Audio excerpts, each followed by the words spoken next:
Kasih makan kucing liar tanpa steril, tanpa atur populasinya, itu bukan cinta sejati. Itu keegoisan yang berbungkus niat baik. Mereka sebetulnya bukan pembenci hewan. Mereka adalah pejuang keseimbangan.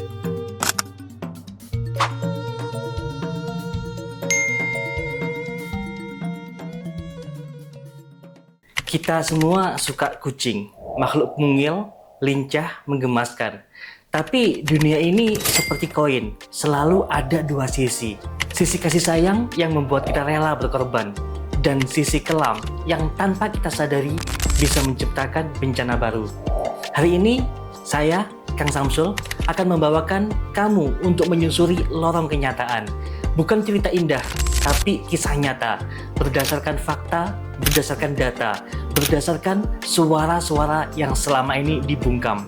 Ini tentang mereka yang memberi makan kucing liar, dan mereka yang setiap pagi mengusap keringat membersihkan kotoran dari taman rumah mereka sendiri. Mari kita mulai perjalanan ini dengan penuh prasangka, dengan hati dan juga logika. Menurut World Health Organization tahun 2022, ada 600 juta ekor kucing liar di seluruh dunia. 600 juta jiwa berkeliaran tanpa tempat tinggal, tanpa pengendalian. Indonesia lebih buruk lagi. Data dari Badan Pusat Statistik tahun 2023 menunjukkan hanya di Jakarta, Surabaya, dan Bandung aja terdapat lebih dari 10 juta kucing liar. Human Society International menghitung satu ekor kucing betina dalam waktu 7 tahun bisa menghasilkan 420.000 keturunan. Bayangin, dari satu ekor bisa menjadi ratusan ribu. Mereka berkembang, mereka bertahan, mereka memperjuangkan hidup. Tapi dunia manusia tidak siap menampung mereka. Dan itulah awal dari konflik besar ini terjadi. Ada naluri dasar dalam diri manusia, naluri untuk merawat. Menurut American Psychological Association, 68% orang merasakan kebahagiaan meningkat setelah membantu hewan. Saat kita menabur makanan di jalan, saat kita mendengar suara mengiong yang penuh harap, hati kita luluh, tubuh kita memproduksi hormon bahagia. Kita merasa lebih hidup, lebih berarti. Tapi setelah itu, setelah kucing itu kenyang, apa yang terjadi dengan sisa makanannya? Apa yang terjadi dengan kotorannya? Apa yang terjadi dengan populasinya? Inilah sisi lain yang sering kita lupakan. Dan hari ini, saat seorang berani bertanya, apakah kamu bertanggung jawab setelah memberi makan? Mereka dibully, mereka dihina, mereka dianggap tidak berperasaan, mereka dianggap tidak menyayangi hewan, mereka dianggap pembenci kucing, sehingga dibully sana-sini.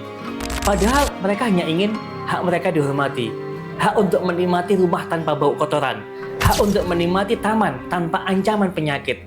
Mereka sebetulnya bukan pembenci hewan, mereka adalah pejuang keseimbangan. Oke, dengar baik-baik. Kotoran kucing liar itu bukan hanya sekedar bau. Menurut CDC, Centers for Disease Control and Prevention, kotoran kucing liar mengandung parasit toksoplasma. Parasit ini bisa menyebabkan kebutaan, bisa menyebabkan gangguan saraf, bahkan keguguran pada manusia. Dalam 1 gram aja, berjuta-juta parasit tersembunyi. Environmental Protection Agency USA pun memperingatkan populasi kucing liar yang tak terkendali merusak keseimbangan ekosistem, menurunkan kualitas tanah, mencemari air, dan lain sebagainya. Mereka juga menghancurkan populasi burung-burung lokal. Satu kucing mungkin tak begitu berarti, tapi satu ekosistem yang rusak artinya sebuah bencana. Dan itu semua terjadi perlahan-lahan di depan mata kita. Mari kita dengarkan kesaksian nyata dari surya.co.id tahun 2024. Setiap pagi, taman kami dipenuhi kotoran kucing. Setiap tamu yang datang menutup hidung. Setiap bulan kami keluar uang jutaan rupiah hanya untuk membersihkan. Dan ini bukan kasus tunggal. Kompas.com melaporkan beberapa RT di Jakarta Selatan kini melarang street feeding liar di taman umum. Bukan karena mereka membenci kucing, bukan, sekali lagi bukan. Mereka memperjuangkan hak anak-anak untuk bermain di taman yang bersih. Mereka memperjuangkan hak lansia untuk duduk di taman tanpa ada bau busuk. Pertanyaannya adalah, apakah itu salah? Apakah memperjuangkan hak hidup yang layak pantas untuk dihina? Bahkan beberapa waktu yang lalu sampai ibu-ibu dipaksa untuk minta maaf di depan netizen hanya karena ibu tadi tidak mau di depan rumahnya dijadikan ajang untuk street feeding. Ada jalan tengah, ya.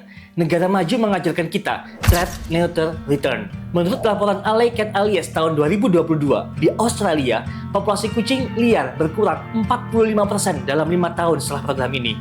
Di Amerika Serikat, keluhan tentang kucing liar turun sampai 70%. Biaya steril ya sekitar 200-800 ribu per ekornya. Jauh lebih murah dibandingkan biaya membersihkan atau membangun lagi taman yang telah rusak. Ya, lebih murah dibandingkan dengan biaya rumah sakit akibat penyakit zoonosis. TNR bukan tentang membenci kucing, bukan. TNR adalah mencintai mereka dengan penuh tanggung jawab. Kalau kita benar-benar peduli, kita harus bergerak lebih jauh lagi. Kucing hanya bertahan hidup. Mereka tidak tahu bahwa pup mereka bisa mencemari tanah. Mereka nggak tahu bahwa pertambahannya mereka bisa mengganggu manusia. Manusia hanya ingin hidup bersih dan nyaman. Mereka hanya ingin lingkungan yang sehat untuk anak-anak mereka.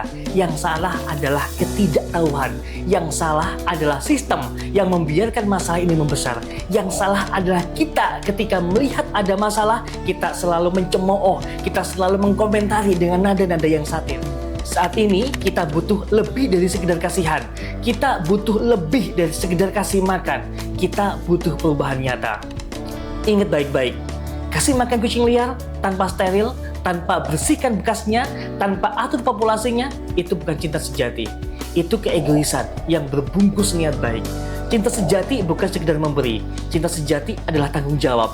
Trap, Neuter, Return. Tangkap, steril, kembalikan ke alam. Edukasi komunitas, atur ruang hidup. Karena kalau kita diam, kita tidak hanya mengkhianati kucing, tapi kita juga mengkhianati bumi tempat kita berpijak.